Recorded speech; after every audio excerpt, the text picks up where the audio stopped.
한국전쟁 발발 이후 인민군 점령기를 거쳐 수복을 맞은 아산. 주민들에겐 시련의 시작이었습니다. 학도국단이 있었어. 이제 거기서 이제 날 오라 그래서 갔는데 그냥 뭉댕이를 막 때립니다.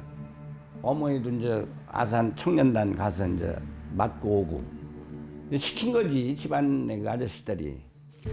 부역자 가족이라는 혐의로 남은 식구들은 한꺼번에 희생됐습니다. 할아버지, 할머니, 어머니, 작은아버지, 작은어머니, 그하고선 고모가 2분, 그러고 삼촌이 2분.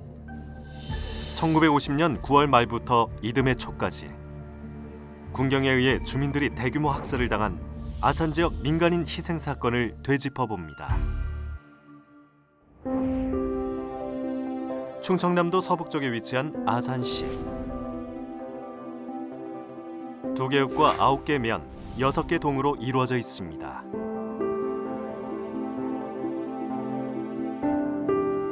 차령산맥에 속하는 북쪽의 낮은 산지와 남쪽의 곡교천이 만나 낮은 평야가 이어지는 아산시. 한반도의 중앙부에 위치해 수도권과 충남의 관문 역할을 하고 있습니다. 아산시 가운데서도 서쪽에 위치한 선장면. 일제 강점기, 인천과 전기 기선을 운행할 정도로 큰 규모의 포구 지역이었던 이곳은 아산 지역 3.1운동이 일어난 거점지이기도 합니다.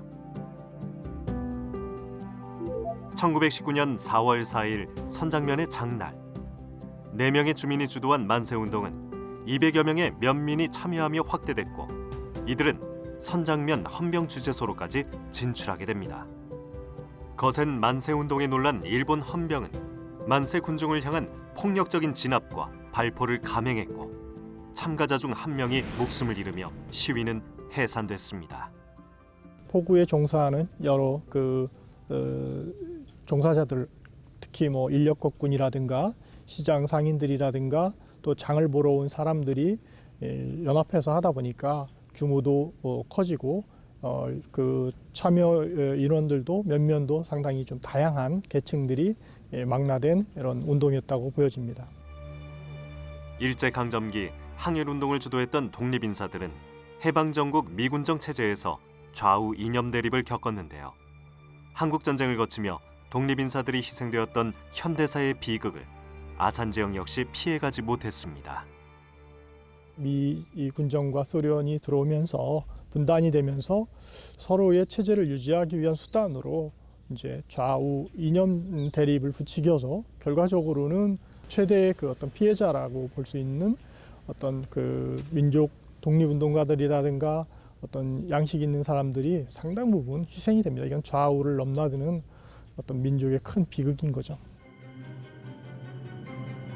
한국전쟁 발발 3일 후 한강교가 폭파됐고 서울은 인민군 점령하에 놓였는데요. 사람들은 임시 수도가 있던 부산 등 점령되지 않은 남쪽을 향해 피난을 떠나기 시작했습니다. 하지만 미처 터전을 떠나지 못한 주민들은 국군과 일진 일퇴 끝에 지역을 점령한 인민군의 통치를 받는 상황에 이르렀습니다. 남성들은 강제 노역에 동원됐고 지역에 머물던 청년들은 인민의용군으로 차출돼 끌려가기도 했습니다. 1950년 9월 15일 유엔군은 인천 상륙작전을 시작으로 북한에 맹공을 가했고 9월 말 38선 이남 지역을 재장악하게 됩니다. 3개월 만에 인민군은 물러갔고 국군은 서울을 수복하게 됩니다. 국민들은 옛 터전을 재건하며 새로운 출발을 기대했지만 정부의 생각은 달랐습니다. 서울로 돌아온 이승만 정부는 피난을 가지 못했던 주민을 부역자로 간주하고 처벌 대상으로 본 것입니다. 아산시 동쪽에 위치한 탕정면. 역시 주민들의 희생이 컸던 것 중 하나입니다. 11살의 마을을 떠나 오랜만에 동산리를 찾은 김장호 씨. 장호 씨 가문은 대대로 관직을 지내던 집안이었습니다. 증조 할아버지는 을사늑약 이후 신한혁명당에 가입해 독립운동을 펼쳤습니다. 하지만 한국전쟁이 일어나자 마을을 점령한 인민군은 장호 씨 가족에게 추방령을 내렸습니다. 6.25 나면서 저희 집이 그 동네에서 추방령을 당했어요. 그 추방령 내용이 뭐냐 하면은 사대부 가족이라는 것을 인공치하해서, 그래서 저희 집이 추방령을 당했기 때문에 저희 아버님은 혼자서 피라령 가셨어요. 장호 씨의 아버지는 일제 강점기 러시아 징용에서 돌아온 지 몇 년 안 돼 한국 전쟁을 맞았는데요. 인민군을 피해 피난길에 올랐고 수복이 되었다는 소식에 안도하며 마을로 돌아온 상태였습니다. 어느 날 아버지는 마을 유지 회의에 참석해달라는 통보를 받고 집을 나섰는데요. 그것이 장호 씨가 본 아버지의 마지막이었습니다. 면에서 각 마을 유지 회의라고 참석해달라고 연락을 받으셨어요. 갔는데 저녁 때도 안 오시니까 이 내형 씨한테 가서 그 친구분이니까 그 막내 작은 아버지가 왜 우리 형님은 안 오시냐 하니까 당정 면 유지회가 잘 끝났는데 어떤 사람이 자전거 타고 와서 지서에서 좀 물어볼 게 있단다고 같이 가십시다 해서 지서로 왔다 그래요. 9살이던 장호 씨는 머리를 쓰다듬어 주신 뒤 큰 길 모퉁이로 사라진 아버지의 뒷모습이 아직도 생생합니다. 저기까지 가는 아버지 뒷모습을 미루나무 위에서 서서 쳐다보면서 계속 아버지 사라질 때까지 쳐다봤던 기억이 납니다. 여기 오니까. 형님이 연행됐다는 사실에 작은아버지는 탕정지서로 달려갔는데요. 심하게 구타를 당한 참혹한 모습이었습니다. 아버지는 그날 밤 지서 뒷산에서 총살당했습니다. 그 지서에 가서 아버지 구금된 걸 면회를 했는데 우리 작은아버지 얼굴이 보이니까 아버지가 겨나오시면서 손을 덥석 잡는데 손은 불덩어리고 어느 눈인지 한쪽이 거의 이렇게 빠져나왔더란 얘기예요. 그런 얘기를 제가 할아버지한테 들은 걸 그때 기억이 생생하게 납니다. 지금까지도. 눈알이 이렇게 거의 한쪽이 빠졌더란 얘기예요. 그러니까 상태가 어떻대 하니까 저기가 막내 삼촌이 지금 나오셔도 그 상태에서는 사시지 못할 것 같다는 그 아버지 근황을 그렇게 말씀드렸어요. 탕정면 지중해 마을. 기업체 산업단지가 들어서면서 마을에 남기로 한 탕정면 주민들이 주축이 돼 조성된 이주자 단지입니다. 15살 무렵 한국전쟁을 겪은 최수선 씨도 이곳 탕정면이 고향입니다. 인민군이 후퇴하고 수선 씨 가족에게도 불행의 그림자가 드리웠습니다. 당시 탕정면 의용소방대 일을 했던 둘째 오빠가 부역 혐의를 쓰고 희생된 겁니다. 우리 오빠는 부대장, 그때 이제 소방서 부대장이었는데 그때는 사이렌을 손이로 돌렸어요. 이렇게 층층이 올라가가지고 올라가서 사이렌 틀어놓고 내려오시는 거를 어떤 사람이 지소에다 갖다 그냥 바로 갖다가 연행해서 갖다 넘겨. 그래가지고 그때 그렇게 나가셔서 오도 못하고 그냥 돌아가셨어요. 서울에서 대학을 다니다 내려와 있던 셋째 오빠는 당시 인민군에게 의용군으로 끌려가 행방불명이 됐습니다. 둘째 오빠가 희생된 지 얼마 안 된 어느 날 수선 씨 어머니마저 탕정지소로 연행됐고 열흘가량 구금된 이후 희생됐습니다.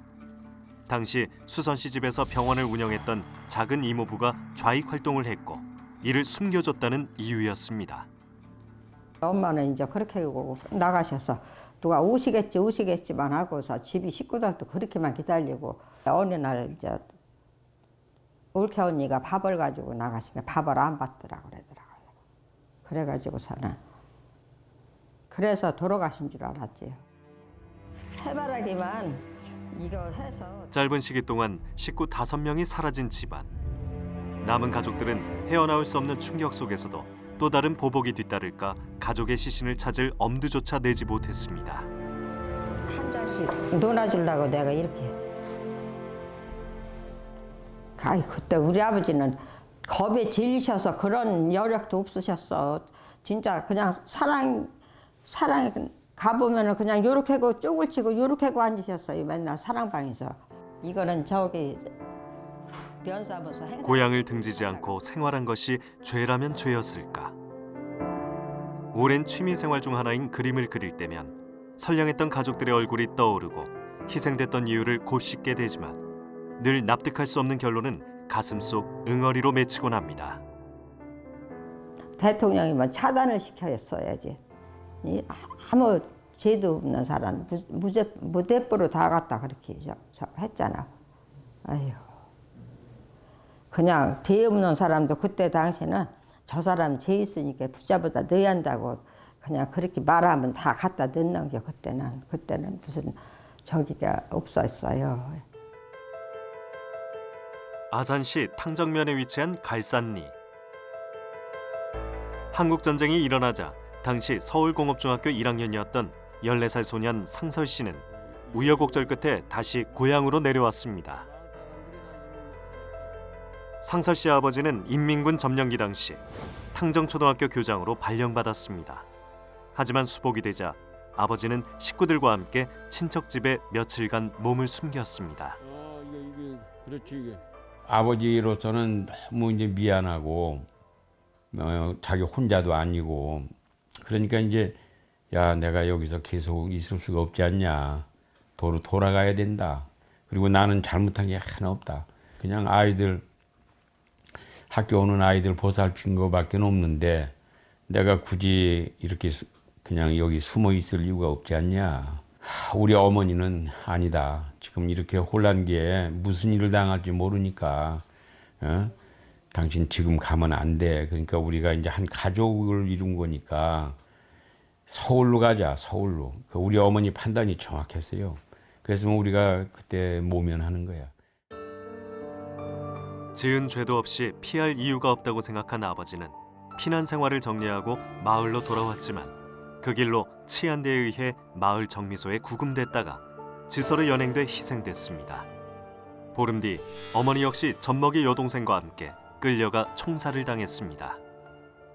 10월 31일 날 어머니 총살을 하고 그 다음 날 11월 1일 날 나하고 할아버지를 동시에 끌어다가 이제 죽여야 되겠다. 또 이렇게 마음을 먹은 거예요. 그래서 이제 할아버지하고 나를 잡으러 왔지.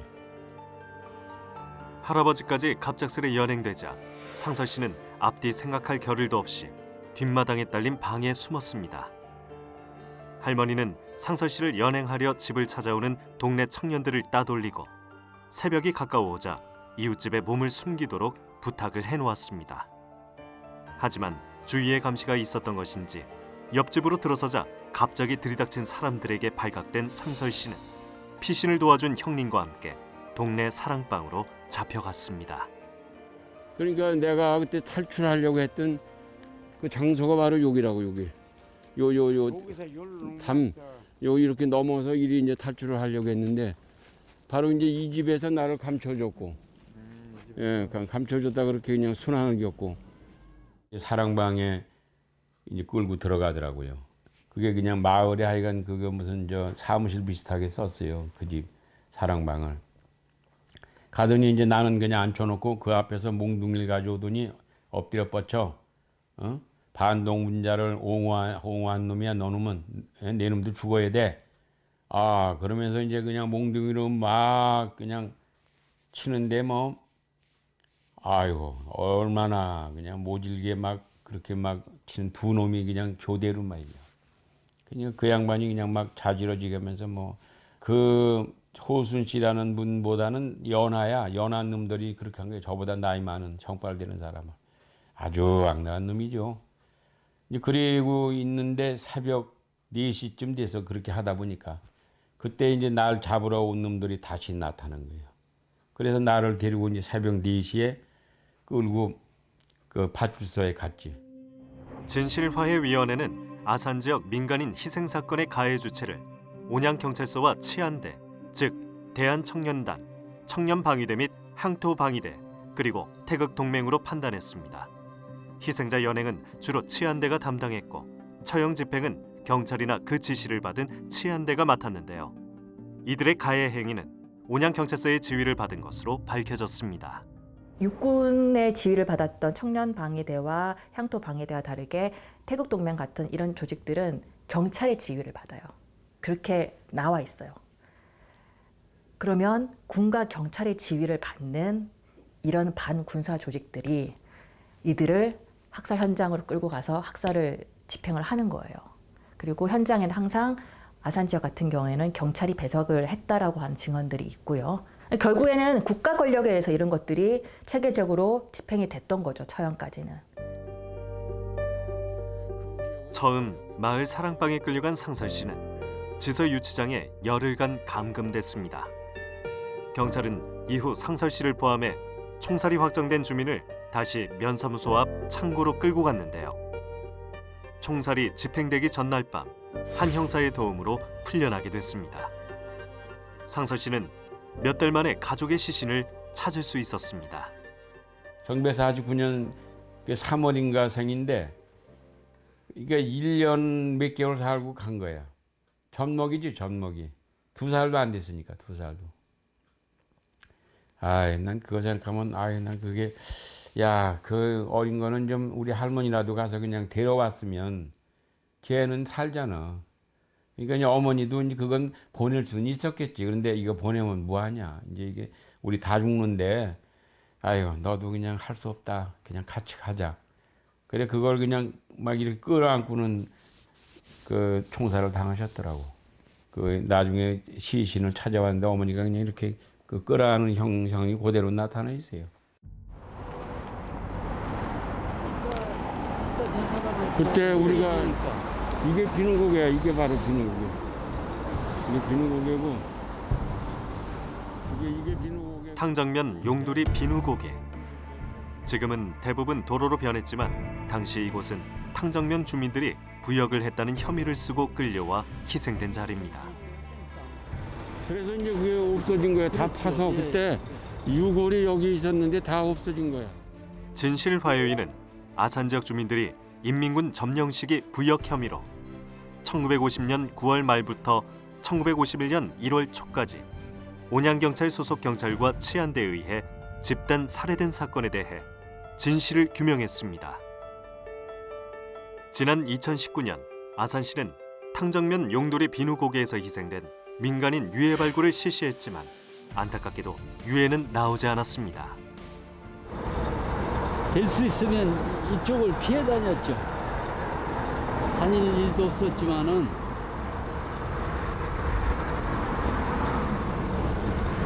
더 안타까운 게 그 원체 많이 훼손이 돼서 한 분도 수습 못 해드린 게 참 안타깝습니다.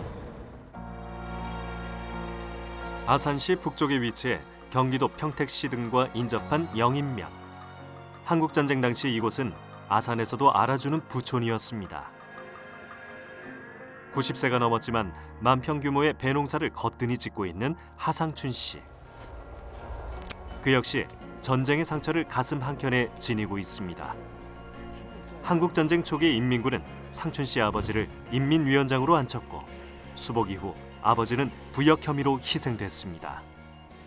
동네 사람을 잡아갖고 이제 싣고 가는데 아산 지사에 가서 우리 아버지, 목사 아버지, 또 여자 사견 엄마를 셋만 안 내려놓고 다 내려놨어요. 셋만 이제 온양경찰서로 간 거지. 갔는데 이제 인민위원장 그때는 무조건 다 그냥 죽게 되지 않았어요. 그래서 거기서 아버지 이제 음력 26일, 9월 26일 이제 소식이 대전으로 갔다 오는 소식만 들었지. 아버지가 끌려간 채 희생된 장소도 시간도 알 수 없었던 나머지 가족들도 부역자 가족이라는 명목으로 치안대에 불려가 갖은 고초를 당했습니다. 상춘 씨 역시 대한청년단에 끌려가 구타를 당하고 영인지서에 구금되기도 했습니다. 학도극단이 있었어. 이제 거기서 이제 날 오라 해서 갔는데 그냥 뭉대를 막 때립니다. 그런데 인준면서 또 청년들이 여러 명이 와서 또 막 칼 꽂아놓고 때리고. 그 이제 동네에서 이제 어머니도 이제 아산 청년단 가서 이제 맞고 오고. 시킨 거지 집안의 그 아저씨들이. 이후 상춘 씨는 체육교사 생활을 시작했고 33년간 후학양성에 힘썼습니다. 45가구가 모여 살던 하씨 집성촌에서 지방 갈등으로 벌어진 비극. 상춘 씨는 70여 년 전과 같은 아픔이 되풀이되지 않기를 마음 깊이 바라봅니다. 인민군 점령기를 통해서 그 권력 관계를 뒤집어서 잠시나마 마을에서의 어떤 새를 형성할 수 있었으나 그들이 후퇴하고 나니 다시 그 기존의 기득권층에서 이들에게 이제 보복 심리를 발동하는 경우들도 많았다는 거죠. 그러니까 그게 이제 굳이 뭐 사회주의자라든가 어떤 이념에 투철했다라든가 이런 것보다는 어떤 가족 간의 갈등, 어떤 사감에 의한 마을 안에서의 기본적인 어떤 그 새 다툼에 있어가지고 감정선 혹은 뭐 재물 간 다툼 이런 것들도 내재된 갈등들이 그렇게 폭발적으로 나왔던 것 같아요. 서로 보복하는. 아산의 동남쪽에 위치한 배방읍. 이곳은 해발 약 250m 고도의 성제산이 자리하고 있습니다. 한국전쟁 당시 배방면 일대에서 연행된 주민의 일부는 이곳 성제산에서 희생됐습니다. 성제산에는 4km 길이의 방공호가 조성돼 있었는데요. 이곳에서 집중적인 학살이 일어난 겁니다. 아산 지역 민간인 학살의 경우 일가족이 모두 희생된 사례가 많았는데요. 당시 2살의 어린 나이였던 맹어코 씨. 아버지가 인민군 점령기에 학생들을 가르쳤다는 이유로 경찰에 연행됐고 그 일로 가족 9명이 희생됐습니다. 할아버지, 할머니, 어머니, 작은아버지, 작은어머니, 그하고선 고모가 2분, 그러고 삼촌이 2분 이렇게 해서. 근데 이제 삼촌 한 분은 지금 생존해 계신데 39년생인데 그 일가족 다 잡혀온 데서 10살 이하짜리는 한 명씩 나오면 살려 죽었다. 그래서 삼촌은 지금 그때 나와가지고선 그때 이제 삼촌은 39년생이기 때문에 12살이기 때문에 나는 12살이기 때문에 안 나간다. 이제 그러니까 이제 할아버지가 이놈의 자식 빨리 나가라고.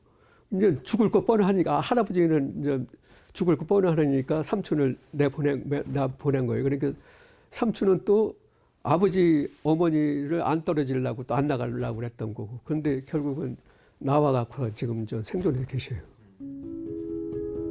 온양경찰서에서 대전경찰청으로 이송됐던 어코 씨의 아버지는 조사 끝에 무혐의로 풀려났습니다. 그러나 집으로 돌아와서야 9명의 식구가 학살됐다는 사실을 알게 된 아버지의 충격은 이루 말할 수 없었는데요. 결국 아버지 역시 화병을 앓았고 6개월 만에 세상을 떠나고 말았습니다. 성제산 방공호는 당초 인민군이 미군 상륙 등을 대비해 방어선을 구축하기 위해 조성한 시설이었습니다. 하지만 얼마 지나지 않아 수복이 된 상황에서 배방면 주민 학살 장소가 돼버린 것입니다. 진실화훼의 조사에 따르면 배방지서 옆 창고에 감금됐던 배방면 주민들은 청년방위대 혹은 향토방위대원의 주도로 새끼줄에 묶여 방공으로 들어가 이동했다고 합니다. 이후 이들 방위대원이 주민에게 총격을 가했고 쓰러진 사람들은 방공호에 그대로 묻혔습니다. 그냥 다니다가 한번 와가지고 여기서 뼈도 내가 발견했거든. 무서워서 일도 다닐 수가 없었어요. 그렇죠. 막 여기 올라오면 천안 가려면 막 동네에서 뛰어가지고 여기 모산 상거리까지 와서 버스를 타고 다녔으니까. 그래서 이게 이제 쭉 나가다 보면 저쪽에는 길하고 같이 가까워요. 한 10m밖에 안 돼요, 길하고는. 친척이나 가족들이 거의 없으니까 어떻게 시신 수습이나 이런 엄두도 못 냈겠네요. 그러니까. 엄두도 못 냈죠. 지금 배방 창고에서 한 300명이 같이 와서 끌려서 여기 와서 집단 학살된 사람 중에 시체를 수습한 사람은 한 사람도 없어요. 그냥 다 여기 묻혀 있는 거예요. 그 당시에 그 경찰이나 관에서 또 청년단에서 시체를 수습하지 못하게 방해를 했어요. 일부는 수습해간 사람들은 뭐 딱 맞이기라도 주고 수습했겠다는 얘기는 있는데 수백 명 중에서 한두 사람 찾기가 쉽지가 않은 거죠. 특정 그 신체의 어떤 특징이라든가 이런 게 없으면 쉽지 않았을 것 같아요. 당시 배방면의 또 다른 희생지 중 하나였던 설화산. 아산 지역에서는 수복 이후 인민군에게 부역했던 주민들을 처벌한다는 명목으로 많은 희생 사건이 있었는데요. 한국전쟁 발발 이후 이듬해 1월, 이른바 일사후퇴 당시까지 학살이 이루어졌습니다. 지난 2018년 한국전쟁기 민간인 학살 유해 발굴 공동조사단은 아산시 지원과 시민 모금을 통해 배방읍 설화산을 중심으로 유해 발굴을 실시했는데요. 모두 208구의 유해가 나왔습니다.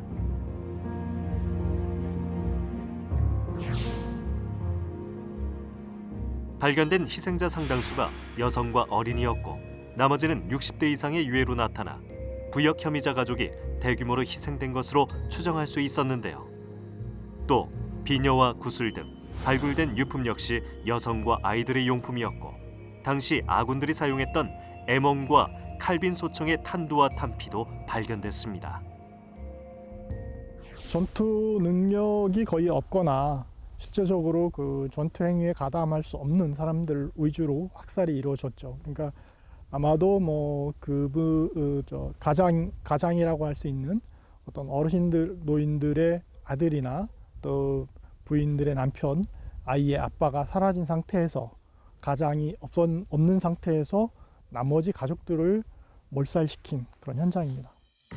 진실화해위원회는 무장한 경찰 및 치안대가 민간인을 적법한 절차도 없이 살해한 행위는 명백한 위법으로 판단해 국가의 공식 사과와 위령사업 지원 등을 권고했습니다.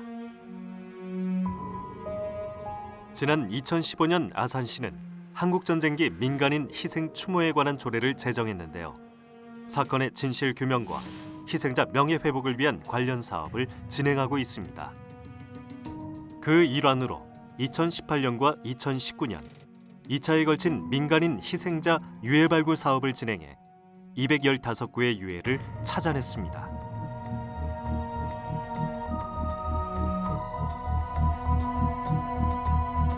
또 지난해에는 아산 전 지역을 대상으로 전수조사를 실시했는데요. 민간인 희생자 1,304명의 신원을 확인하는 성과도 거뒀습니다.